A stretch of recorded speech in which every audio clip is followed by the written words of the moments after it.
Hey everybody, it's Jim Sinacropi here back inside the FingerLakes1.com studios in Seneca Falls for another edition of Around the Lakes.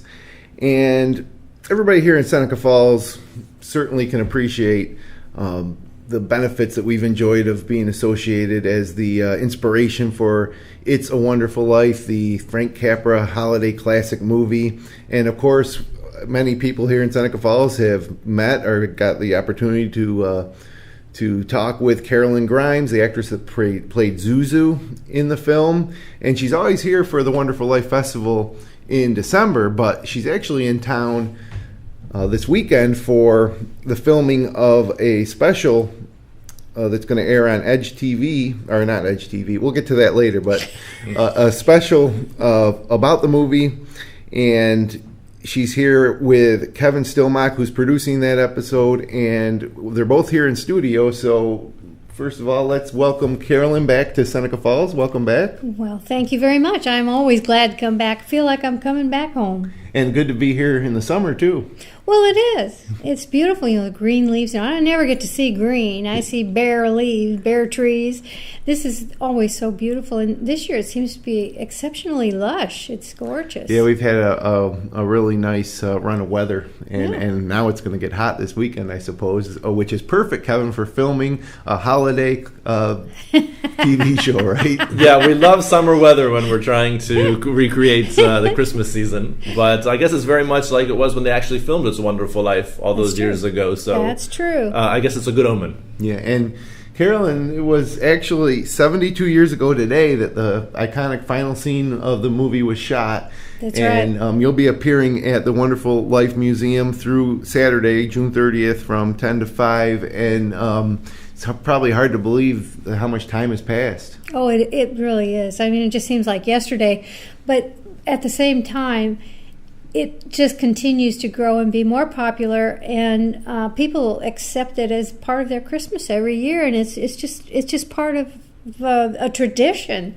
And so, for me to be back here, where my heart belongs in the museum, I want to see that it grows, and I want to see people all over the world come see, because there's so many wonderful messages from this film that people can find in the museum, and they love the film, so it just intensifies Capra's messages, which are all over the museum, and it's a great experience. Yeah, and you're right, it's become more than just a movie because of how it's inspired so many people. And annually for the festival here in Seneca Falls, we see so many people from around the country and the world who have their own stories of how the movie inspired them or changed their life, right. And so I think that's one of the things that makes it so special. And of course, anybody that knows the history of the film knows it wasn't wildly successful out of the gate when it was first produced, but over time, it really has become one of the definitive holiday movies, and it's for my family and many families across the world, it's a staple of their Christmas traditions to sit down and watch that, whether it be on Thanksgiving night or Christmas Eve or sometime in between. That's right. And some people watch it all year long. If they get down or they feel bad about themselves, something, they put that flick in and they feel great. I find myself actually using quotes from the film, all the time. When the time hits it, because I'm sure that I haven't seen any movie as many times as I've seen It's a Wonderful Life, so I probably could recite it from beginning to end. And so, Kevin, what inspired you to produce this piece that we're going to see, and tell us a little bit about how people can watch it when it's ready to go? Absolutely. Well, like you, and as you said, so many other people, I grew up very inspired by the movie It's a Wonderful Life, and when I was growing up, it was airing on television basically nonstop. So I'm sure that I've seen it at least 1,000 times, and it just really becomes a part of your life. And when I saw what Karolyn was doing and what Anway was doing with the It's a Wonderful Life museum here in Seneca Falls, it was all just very inspiring to me to know that there were people taking the message of this movie on further, and it really is more than a movie, and that's really what we're going for with this special, is the fact that it's not just a movie. It's really it's a movement of sorts, and it's telling people that their life really does have meaning and it is wonderful, and that's what we're trying to capture in this special. And we're showing the town of Seneca Falls and the integral role that it plays, it continues to play in It's a Wonderful Life. So our special, Angels Among Us, will be airing this Christmas season. It'll premiere sometime in December, and people can watch it on Amazon Prime. They can also watch it on the Wonderful Living channel. So you've had quite a career, starting at the age of 19. In 1996, you were the youngest person ever to found a cable television specialty channel. That was Edge TV. Then you became the chief media strategist for Destiny Channel. In 2004, you co-created the Extreme Destiny programming block for that channel. And then you also, under your leadership, the Academy's College TV Awards were broadcast on national television for the first time. Maybe some people who have watched Animal Planet remember a documentary series that featured Brittany Murphy, one of the first animal-oriented television series. So you've done so much from such a young age. Are you at the point now where you are just choosing what you want to do next, or how did you for this particular special? Is this something that you were able to say, this is what I want to do, or was there some hurdles to overcome to make this special? Well, it's absolutely a passion project, and it's something that even though in the past few years I've been focusing mainly on television programming and distribution and not so much in television production, it's something that Karolyn and I have talked about for quite some time, and we just felt like the time has come and we have to get this special made. Mm-hmm. And so it's something that not only myself but everybody involved with this production, I know Karolyn chiefly among them, really strongly believes in the message. So this is something that we hope will really speak to a lot of people and help them and appreciate their understanding of It's a Wonderful Life.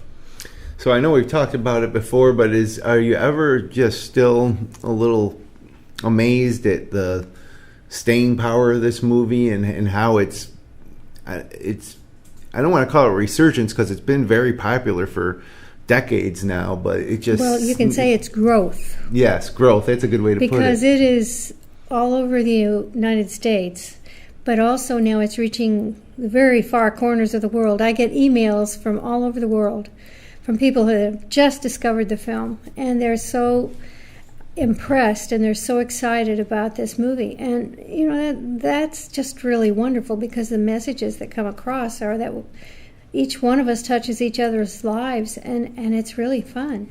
I want to add that anybody in town can come down for the filming tomorrow, and they can be a part of it if they want to be. That's pretty exciting, Kevin. You just show up downtown and then grab some lunch and walk around and look for the cameras? Absolutely. Well, tomorrow afternoon is going to be great weather for walking around, and we'll be filming through around Fall Street. So if people happen to be in the area, we might ask them to come on camera. Karolyn will have some questions for them, like if they believe in angels or why it's a wonderful life for them, and we'd be very excited to hear what they have to say. So we'd come on down anytime tomorrow afternoon until about 4 p.m. We'll be you'll find us on Fall Street. Just look for the television crew and look for Karolyn. Yeah, so that in a town like Seneca Falls, when there's a television crew, it usually creates a little bit of a buzz. So hopefully we can get the word out and let people know exactly why it's happening, and I'm sure some folks will show up. 72 years ago today, the final scene of the movie was shot, and it's a Christmas movie, but it was pretty warm out during most of the filming. It was hot. For California back in the day, there were no air conditioners. They didn't have, it was warm, and it was in the 90s. It was a heat wave, and Beverly Hills and LA was very hot. And so it was, when Jimmy Stewart, you see the perspiration pop out on him, it was the real deal. Yeah. We were really hot. Yeah, it's amazing too, because when you watch it, you're certain that it's happening in a small upstate New York town in the middle of winter and in the middle of a snowstorm, which is amazing given when it was shot. It was before. See, if they were to make that movie now, it would be all CGI and effects to create that. Well, but of course, back then it was just shaved ice, and like, how did they make the snow? Well, before It's a Wonderful Life, they'd sprayed cornflakes with kind of a white chemical concoction, but the problem was they crunched when you stepped on them, so they had to dub the voices over the crunching of the snow, and that was a pretty expensive procedure, so Frank Capra wanted silent snow. He actually had a degree in chemical engineering, and so he mixed up this concoction of chemicals, and the main ingredients were fomite, which you find in fire extinguishers, and ivory soap flakes. And a lot of it. Yes. It was everywhere, so that's fantastic. They stuffed it in pipes, and then they blew it out of the pipes, and they had giant Ritter fans that blew the concoction all around everywhere, and it was very realistic. So Kevin is a producer-director. I mean, do you take anything from stories like that about how it was in the old days, and kind of be thankful that you have more tools at your disposal? Well, certainly, the stories are tremendous of what it was like when they were producing It's a Wonderful Life, and our production, of course, is not the same caliber as that production was as far as movie sets and a movie studio. So we're, in a lot of regards, it's very similar to what was happening back then, as we're looking for ways to sort of to use what we have at our disposal and to create that type of effect that they did back then. Well, you're going to capture all the footage tomorrow, and then after capturing all that footage, what happens next in terms of producing this special? Yeah, and we should probably let people know that as we are shooting all day tomorrow, we're filming on the bridge from 4 to 4:30, and the bridge will be blocked. So they heard that first here on your radio show. They probably want to take a different route. Okay, and not get stuck in the traffic there. So the next step will be editing. And we'll be editing the show throughout the summer, and then it will, as I mentioned, become available sometime in the Christmas season, probably right around the 1st of November on Amazon Prime. As someone who's produced for cable television and several outlets, how do you view the media landscape now? Like, it's pretty great that it's going to be on Amazon Prime. I mean, I think you look at Amazon Prime and Netflix is the two leaders, so it's almost as if being on network television, when you can get on one of those platforms now. Yeah, it's really changed the game. I mean, if we go back into the 1990s, the landscape was totally different, and we didn't even have platforms like YouTube, which perhaps for some of your younger viewers is hard to imagine. But if you produced a video, there was really no way to get that onto television. And to get onto a network like MTV or any other major cable channel, and believe me, I tried, even when I was very young, in the mid-1990s, it was basically impossible unless you were an established producer. Right. They would not even review or consider the content that you had produced or were proposing to produce. So the new media landscape, starting with YouTube, which is really phenomenal, allowing anybody to get their video out there and seen by even a very potentially large audience, to the streaming platforms, which have really usurped the more mainstream cable networks, has really changed the game, and it's a really exciting time for anybody who's in the television business today. Yeah, it is. It's just amazing how fast it's changed. I can remember people talking about how this change was coming, but you just never seemed, as someone who grew up in the 1980s, where you had just the birth of cable. Like, we might have 12 cable channels and the network television, and you couldn't imagine a time where you could have so much on demand to watch and so many choices. Before, you had such limited choices. So I think it's obviously for the better, and it allows more content to get out there. And It's a Wonderful Life is obviously the movie, Karolyn, you're most famous for, but you also appeared in The Bishop's Wife, which has a angel in that movie as well. There's an angel in there too. Yes. And so part of this documentary will focus on The Bishop's Wife as well. I think it's pretty much going to be It's a Wonderful Life and the messages therein, and Frank Capra's magic. So I think that's where we're going. Okay. We're going to mention and show a clip or two from Dudley the Angel from The Bishop's Wife, because Cary Grant was a great angel. Sure. He's great at anything that he wanted to play. So, once again, on Amazon Prime, in the Christmas season, this coming Christmas season, you'll be able to check out this inside look at It's a Wonderful Life. And if you get downtown tomorrow in Seneca Falls, there's a good chance you might be able to appear on that show as well. And, as a lifelong Seneca Falls resident, I thank you guys for coming back, Karolyn, and for coming and choosing to shoot the movie here, or the episode here. And is there any parting shots of that you want to stick in someone's head on why they should watch this particular show in December? Well, I think for the residents of Seneca Falls and the surrounding areas, it'll really give them a great opportunity to see and what a wonderful place that they live in. I'm sure that they already know that, but really to discover the importance of this town and this wonderful life story.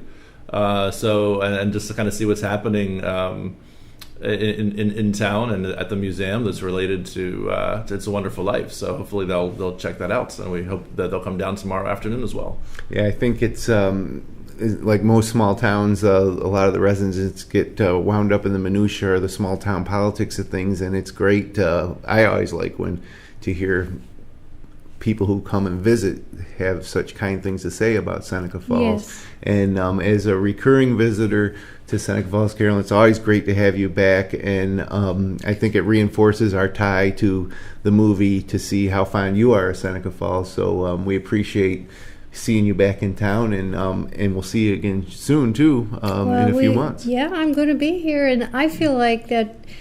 What draws me back is the museum, because that is what is growing every day. Mm-hmm. More things are being added, and that's where the messages can be viewed, but also it's a legacy. It's a legacy for the film, which is the only one in the United States, the only one in the world. And this is the only museum in the world that celebrates a black and white movie. Huh, yeah. It's cool. And it's a fantastic establishment.